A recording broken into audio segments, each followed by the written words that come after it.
Hey everybody, it's Brian Bastinelli coming to you from my world headquarters, and I want to talk a little bit tonight about Mansards. I want to try out a new idea here where I'll just go through some of my Instagram posts uh, and kind of expand a little bit beyond what they allow me to as far as space wise. So tonight we're going to combine two posts and take a look at these Mansards and just kind of talk about some basics with them. So essentially, a mansard roof in its truest form is like a double pitch. So from the top, it comes down a little bit and then comes down a little bit more on an angle, and it's the same on all four sides. In the row house situation, it's been changed a little bit where it really only comes down on one or two sides, and it's not generally a double pitch, though it can be. It's generally a single angled wall, and that angled wall basically runs from if you look here from the top, the base of the top floor at the ceiling level below it, and then it kind of angles back to the roof line, and that can go from anywhere from like 2 to 3 feet at the base to about a foot at the top, which creates a pretty significant triangle void. In the next picture that we'll look at, well, let's just talk about this for. Well, we'll come back. So one of the issues with the mansards is when you look down the row, a lot of times the only thing that really breaks this space up is these windows that stick out. So otherwise, it's quite often open from house to house the whole way down the row. This is a row of 8, and you have a couple different things here. You got like a little cornice that connects these bay windows on the second floor, and then you have the little dormers, and then that's all interconnected. So we'll go back here real quick and see, like, here's a cornice. These are two separate buildings. This was a row that extended this way, but these houses have been torn down. This is the last one in this particular row. But you see the cornice here inside. You can see a little bit of fire right there. And then obviously we have some smoke coming under pressure out of the cracks here. So there's a good indication that we have active fire burning in this mansard area. So this cornice is kind of unique here. These are actually openings. This decorative work along here is openings. So it serves two purposes. One, it makes it look nice, and two, it allows air to travel in there and kind of ventilate the house. So that's fine. It works for what it's designed to work for. The problem that you can run into is that it draws air in during this fire situation. So the fire has a lot of air to work with to extend through these voids. And then obviously if you have a second floor fire that's venting out of this window, you could get extension through those spaces into the voids as well. So something to just take into consideration. So we'll move down here. This is another view of that same mansard that we looked at down the row. This is just looking the other direction. You can see a similar row here where this is the alpha side, this is the delta side, this is the alpha side, and the bravo side over here.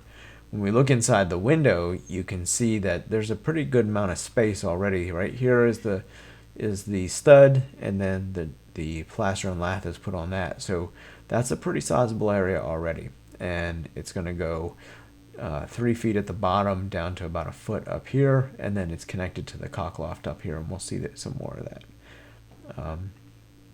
This is not the same house, but this is just a typical scenario where we see here's the cornice, the same thing, that stamped looking opening in there allows air into that space, and then it's open into the joist space here, the mansard space here, and then your cock loft up on the top. And then also with these little dormers, you have a void area up here where you can get fire spread into there as well. So there's plenty of opportunity for the fire to spread throughout this area. Go into the inside, just take a look inside, and you see that there's that sizable triangle void there. It's wood here that the roof is made up of, and then on the inside you have your plaster and lath on here, so you have wood on both sides. Plenty of fuel in that area. And down here along the chimney you can see the openings from that joist space below, so you can get fire travel up into here and then up in through this area. So we'll go to the alpha wall where we had that. Let's go back here. We're going to look at the inside of this area right here. We're going to be looking this direction into this corner of the window. So this is the bay window that I'll reference underneath, and then the inside there. So here's the bay window, and you see the little roof and cornice area is open. It's all interconnected all the way down to the first floor, potentially the basement. But that's open. You can get fire up in here, and it's going to travel through that little roof area, and then through the cornice into the into the mansard, and then up towards the cockloft, that area. So this is a little bit wider view. This is what we were just looking at right here, and you can see it'll fill that mansard space, work its way up into the cockloft here. Now you can see here's a joist pocket. These aren't real tight, so you can get some fire travel through that area right there. This is a pretty decent firewall, with the exception of the looseness of the joists in there from the degradation over the years. It probably was tighter when it was built, but you definitely could get some fire travel through that area there. Looking at that Bravo wall, this is the chimney we saw before. Just another example of how much space is in here and how that's connected up into the cockloft, so you can get that extension vertically and then horizontally. We go back to the house that was originally in our first picture on fire. We saw a little bit of fire in this area. They opened it up. You can see the base of the wall here, plaster and lath, and you can see that opening into the joist area here. So you can get that fire spread from auto exposure into there and then inside, or it can come up through these walls and get up in there and then just continue to extend up. So the other thing I wanted to talk about is this incident that one of our shifts had a couple years ago. They had some fireworks that landed up in this area, festered for a while, got a fire going at the base of the mansard, and then it extended up a little bit. This is kind of a unique situation for us because it's got these little porches, these little verandas on the top floor. We don't have a lot of these, but they're pretty cool. They got a little door there. You can come out and sit outside. But the fire was mostly contained to this area here. It extends up. We'll see it in the video coming up. It extends up through here, gets into this dormer, and then from the dormer space, it's also running up into the cockloft. So just use that as a point of reference. And this is just a view from Google Earth. That's that same area here, and then you can see it's just a big flat roof up top. So this is the first video where they finally located the fire, and they're starting to open up that mansard from the inside of the third floor. This is the window here looking towards the outside.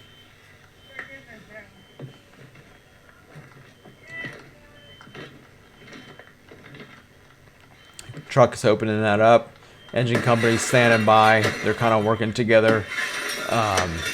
Get that area exposed really good so you can get some good water in there. Take note of the amount of sparks and embers. We'll talk about that in a second. So he's going to knock it down. So he knocks it down, and then we'll go to the next video. That as he's knocking that area down, the truck guy goes out onto that little veranda, and he's going to take a look at the outside. This is the area that was burning. Watch that air conditioner there. You know, if you can take an air conditioner and pull it inside, that's great. You don't want to send that out the window, as we know. We saw a recent video of that happening, so you want to make sure that you can pull that inside if you can. This is looking at the this is the wall from the veranda of the mansard area, and you can see here all this discoloration where there was pretty good heat and smoke coming out of the cracks. So we know there's fire back there. He's gonna go back inside. And now you can see that the fire is extending above the window. This is the window dormer here. See a lot of blown in insulation up there. He's pulling that all down. Fire is extending into the dormer and now up into the cockloft area. So we're going to pull that down and hit that again. Lots of embers moving around. We're going to knock that down. We try and coordinate our effort between the engine company and the truck company to, get a good area opened up and knock it down. Nobody, you don't want the fire to extend past you, but at the same time, nobody likes hook and sealing while the engine's, soaking them down if you can avoid it. So try and coordinate that, get a good area opened up, knock it down, and then keep moving. So I had brought up the embers. And the reason I did that is this is an image of blown in insulation. It's not a great and a little blurry, but it's blown in insulation. And here you can see several areas where embers or sparks had landed, and it's just kind of festering there. This is the downside of the blown in insulation, and having those open cocklofts like that is, they're designed to ventilate that space so air moves through there pretty good. And with that volume of sparks and embers, they're going to travel pretty good distances and will land on top of this and then just kind of fester down in there. If you don't pull all that down and get that soaked up, get it pulled down and get that area soaked with your hose line, this is what's left. And that can fester in there for hours, and you come back later on that night and that whole area is going to be off. So, do your due diligence, get that done, take the extra time, clean all that blown in insulation off, because it'll come back to haunt you. So that's kind of it for this post. I just wanted to kind of run through some general Mansard stuff as it applies to 3-story ordinary row houses that are pretty predominant in our area and throughout the mid-Atlantic. So I think I'm going to try and do some more of these posts, just kind of expand on the Instagram stuff, post it up on YouTube. If you like it, let me know. If you have questions or whatever, don't hesitate to comment, and we can have a discussion about that. So if you like these, I'll do some more of them, and hopefully we get a good discussion going. And if you have anything that you've experienced along the way in these kind of scenarios or with any of them, just feel free to chime in, and we'll go from there. So thanks for checking it out.